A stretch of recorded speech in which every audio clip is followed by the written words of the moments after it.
Joining me now is Republican Senator Tom Cotton of Arkansas. Senator Cotton, welcome back to Meet the Press. Thank you so much for being here. Thanks for having me on, Kristen. Let's start off by talking about Hurricane Helene. We know that former President Trump has made, quite frankly, a series of baseless claims, including that the Biden administration is intentionally withholding aid from areas where Republicans live, also saying that FEMA funds are being redirected to migrants. Both those claims have been debunked. They're false. Here's what Deanne Criswell, the FEMA administrator, had to say about it. Take a look. This level of misinformation creates this scenario where they won't even come to us. They won't even register. And I need people to register so they can get what they're eligible for through our programs. Senator, what do you say to that criticism that Mr. Trump is confusing people at a very time when they need help the most? Well, I don't think he's confusing anyone. I think the administration did get caught flat-footed here, and that Joe Biden and Kamala Harris have proven to be overmatched by events again. If you hear from Brian Kemp, the governor of Georgia, who's very close to this, is monitoring it on the ground, Georgia's response, he said that the administration's response has been lackluster. I think there's an obvious difference between what happened in western North Carolina, northern Georgia, eastern Tennessee, than the normal kind of hurricane impact we see. Most of the time, hurricanes are hitting on the coast, hitting by definition flat land. They can cause devastating damage. But within some reasonable period of time, the waters recede, linemen can come in, trucks can come in, bring supplies. If you look at the geography of where Helene did the most damage, it's in the mountains where you have small, narrow valleys. Even once the storm moved on and there's no more rain, oftentimes these places only have one way in and out. So that's a very different challenge than what you see on coastal areas. And I think the administration from the very beginning should have been deploying military assets necessary, specifically helicopters, to get in there. It took them days to do that. There's hundreds of military helicopters within flying distance of this area. That should have happened from the very beginning. But Senator, just a couple of points there. The governors themselves has said that they are satisfied with the federal response. Brian Kemp on Monday said, we got what we needed. The Democratic governor of North Carolina said the state is grateful for the support. We know that North Carolina got $27 million to Western North Carolina specifically. There's no doubt that there are challenges in this recovery effort, but I'm asking you about the misinformation that the former president is spreading. Here's what the Charlotte Observer editorial board wrote. They wrote, quote, former President Donald Trump has politicized the situation at every turn, spreading falsehoods and conspiracies that fracture the community instead of bringing it together. Do you think Donald Trump should leave campaign politics out of disaster relief? Well, no, Kristen, again, you have Governor Kemp who said that the response has been lacking. I understand the Democratic governor of North Carolina is going to praise Joe Biden and Kamala Harris in the middle of an election season. But the simple fact is, we're more than a week on.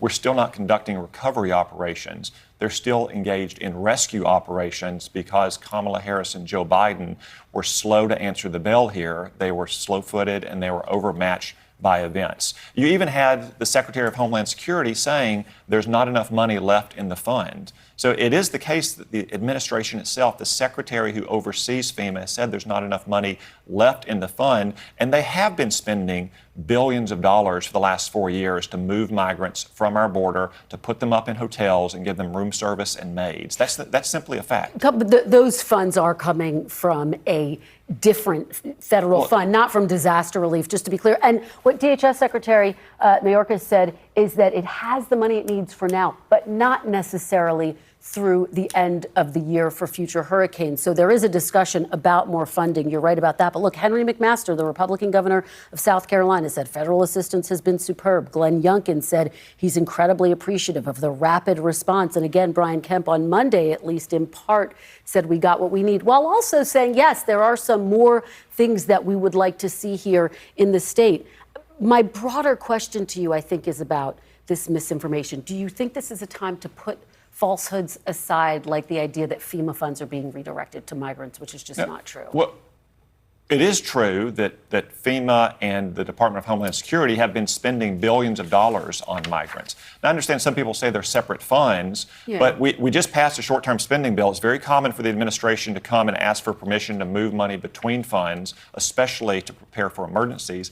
And second, I would note that this administration seems to have no problem finding money when they want to spend it on their priorities. When they need hundreds of billions of dollars to pay off student loans for graduate students in gender studies programs, they somehow find it. When it's trying to get helicopters to deliver food and water and cellular service and life-saving medicine into these mountain valleys, they somehow can't seem to find the money. And again, $110 million have been sent to survivors so far. And again, those are different funds than disaster relief funds. But let me ask you about something different. I want to talk about one of the big moments this week from the vice presidential debate. We just played it in the open when Senator J.D. Vance refused to say that Donald Trump lost the 2020 election.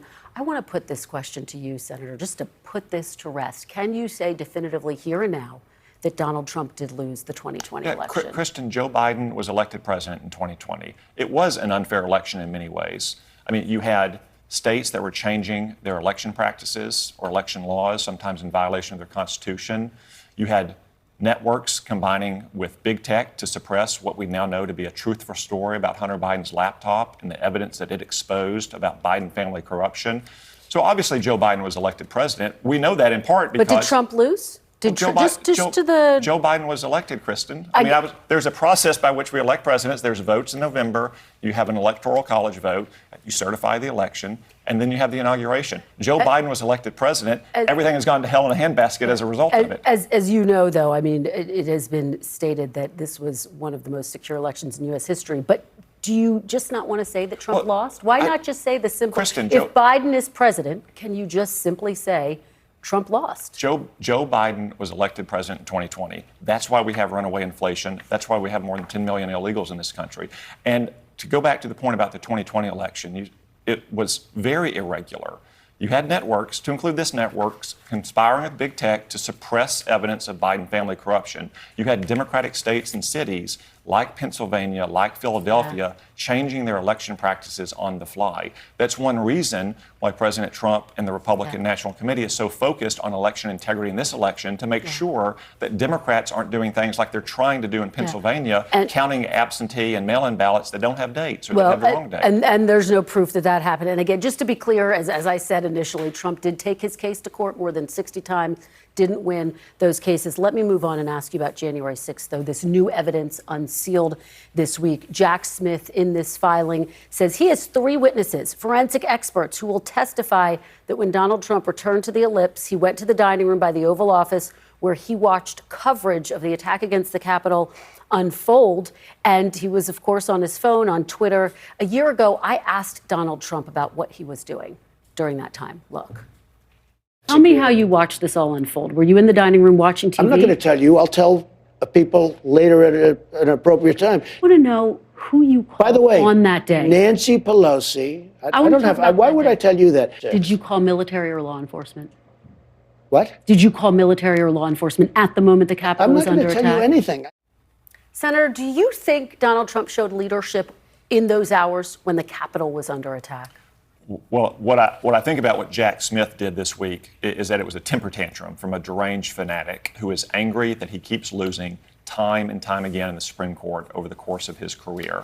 This is unverified, uncross-examined hearsay from grand jury testimony, which usually isn't revealed publicly for that reason. He went to court.